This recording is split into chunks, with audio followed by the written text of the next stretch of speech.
गीता में भगवान कर्म योग के बारे में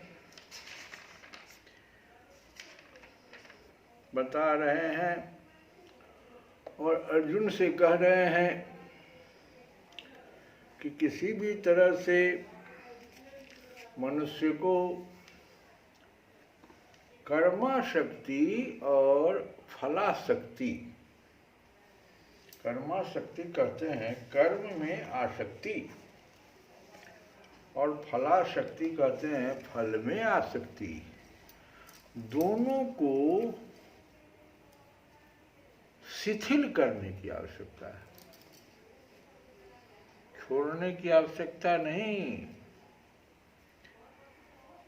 इतनी शक्ति हम में नहीं है। इसको शिथिल करने के लिए भगवान कह रहे हैं कर्माशक्ति, कर्म में आसक्ति किस प्रकार से हो सकता है, इसको समझने की आवश्यकता। फल में आसक्ति तो है, सब लोगों को है, कर्म में आसक्ति कैसे हो जाता है, यह समझ से बाहर है। तो कर्म में आसक्ति का बहुत अच्छा उदाहरण है कि हम ही करेंगे तो अच्छा होगा, ये काम जो है सिर्फ हम करेंगे तभी अच्छा होगा, अन्यथा जो है गड़बड़ा जाएगा।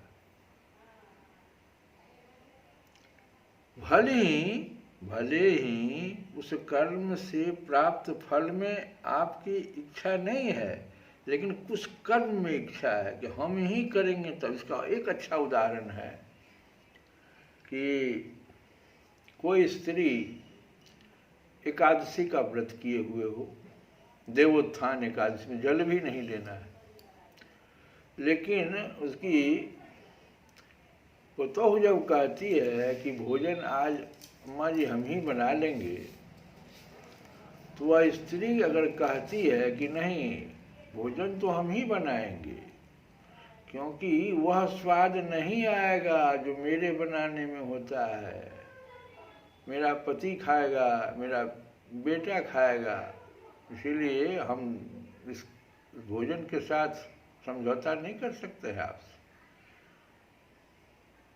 भले ही हमको नहीं आज खाना है, लेकिन उस स्त्री की उस कर्म में भोजन बनाने में आसक्ति है।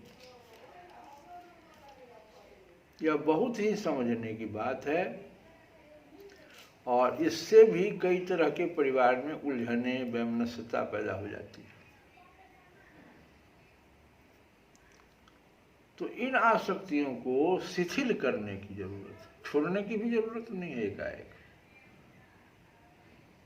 शिथिल कीजिए, धीरे धीरे उसको आप जो है हठात या प्रमादवश इसे रोकने की आवश्यकता नहीं है। और निर्मूल तो भगवान ही कर सकते हैं। जैसे आपकी मृत्यु हो जाए, आपकी उसकी आसक्ति खत्म हो जाए, उसके बाद फिर भोजन बनेगा कि नहीं बनेगा, तो निर्मूल तो भगवान ही कर सकते हैं। इसलिए कामना और कर्म के वेग को शिथिल करने के लिए कामना और कर्म का वेग दोनों को शिथिल करने के लिए एक बहुत ही अच्छा उदाहरण है। एकाएक हठात नहीं उसको छोड़ा जाता है। जैसे यान उड़ता है तो यान तो आकाश मार्ग से चलता है, लेकिन उस आकाश मार्ग के वेग को प्राप्त करने के लिए और तथा उस बल को प्राप्त करने के लिए पहले यान को पृथ्वी पर चलाया जाता है। एकाएक आकाश मार्ग में नहीं चलता है, तब वह उस वेग को तथा बल को प्राप्त होता है। इसी प्रकार से मनुष्य को हठात नहीं छोड़ना है, शिथिल करना है। शिथिल करके आप उस अवस्था में चले जाइए कि कर्मा शक्ति आपकी समाप्त हो जाए, लगभग आप भीतर से प्रसन्न हो जाए। और फलाशक्ति उसको भी इसी प्रकार से। तो सामान्य व्यक्ति जो कर्म करता है उससे उसका कामना तथा कर्म के वेग को बढ़ाने में ही उसका सारा बल समाप्त हो जाता है।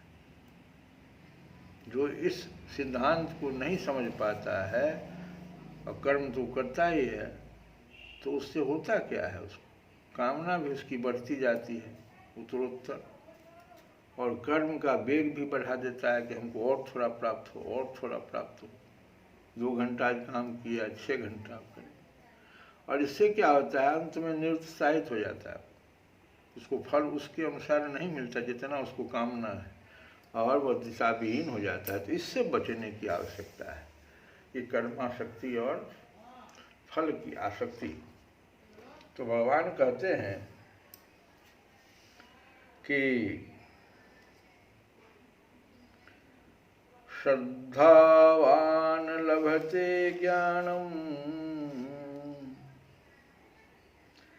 तत्परः संयत इंद्रियः ज्ञानम लब्ध्वा परम शांतिम अचिरेण अधिगच्छति अचिरेण अधिगच्छति। जो श्रद्धालु दिव्य ज्ञान में समर्पित है और जिसने इंद्रियों को बस में कर लिया है, वह इस ज्ञान को प्राप्त करने का अधिकारी है। इस ज्ञान, अभी जो हम ज्ञान बताए, वही इस ज्ञान को प्राप्त करने का अधिकारी है। और इसे प्राप्त करते ही वह तुरंत आध्यात्मिक शांति को प्राप्त कर जाता है। दोनों आसक्ति को अगर शिथिल कर दे तो उसको धीरे धीरे आध्यात्मिक शांति मिलने लगता है। अध्यात्म के क्षेत्र में वह आगे बढ़ने लगता है। जो व्यक्ति कृष्ण के प्रति श्रद्धावान है और जो इंद्रियों को संयमित रखता है, कर्माशक्ति और फलाशक्ति इंद्रियों को संयमित करने के लिए है, तो उसको शीघ्र ही कृष्ण भावनामृत के ज्ञान में पूर्णता प्राप्त हो जाती है। और अगर अज्ञः च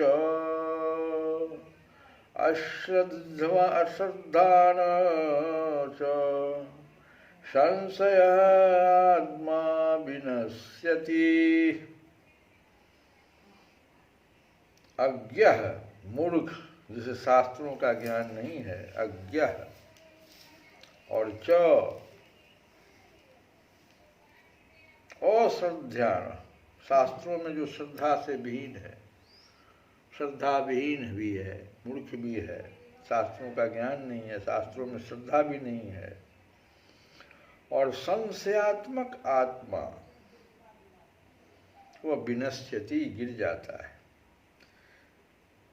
न अयं लोकस्ति न परः न सुखम संशयात्मनः।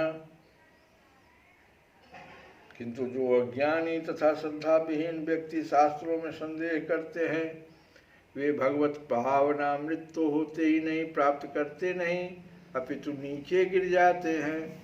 क्योंकि संशयात्मा के लिए न तो इस लोक में और न ही परलोक में कोई सुख है।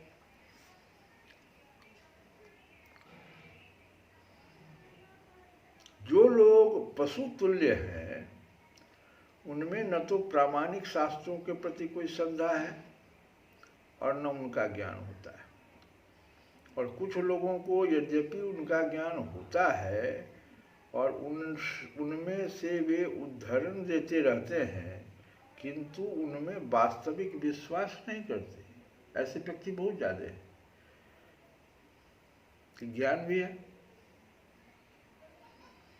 शास्त्र का तुरंत दे देंगे कि भाई फलाने शास्त्र में तो ये लिखा हुआ है, और उदाहरण भी देंगे, लेकिन विश्वास नहीं है वास्तविक। यहाँ तक कि कुछ लोग जिनमें भगवत गीता जैसे शास्त्रों में श्रद्धा होती भी है, फिर भी वे न तो भगवान कृष्ण में विश्वास करते हैं और न उनकी पूजा करते हैं।